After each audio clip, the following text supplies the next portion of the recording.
ঋগ্বৈদিক যুগ পরিবর্তে পরবর্তী বৈদিক যুগে সমাজের কী কী পরিবর্তন হচ্ছে। এই ঋগ্বৈদিক যুগে জাতিভেদ প্রথার উদ্ভব হয়নি, কিন্তু পরবর্তী বৈদিক যুগে জাতিভেদ প্রথার উদ্ভব ঘটেছিল। ঋগ্বৈদিক যুগে অসংখ্য উপবর্ণের সৃষ্টি হয়নি। চতুর্বর্ণের কথাই জানা যায়, ব্রাহ্মণ, ক্ষত্রিয়, বৈশ্য, শূদ্র। কিন্তু পরবর্তী বৈদিক যুগে অসংখ্য উপবর্ণের সৃষ্টি হচ্ছে।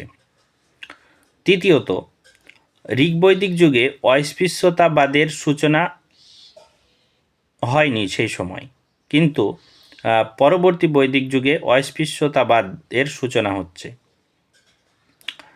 চতুর্থত, সমাজে নারীদের অবস্থান ঋগ্বৈদিক যুগে কিন্তু ভালো ছিল, কিন্তু পরবর্তী বৈদিক সমাজে দেখতে গেলে নারীদের স্বাধীনতা অনেকটাই হ্রাস পেয়েছিল, নারীদের অবস্থান অনেকটাই লুপ্ত হয়ে গিয়েছিল।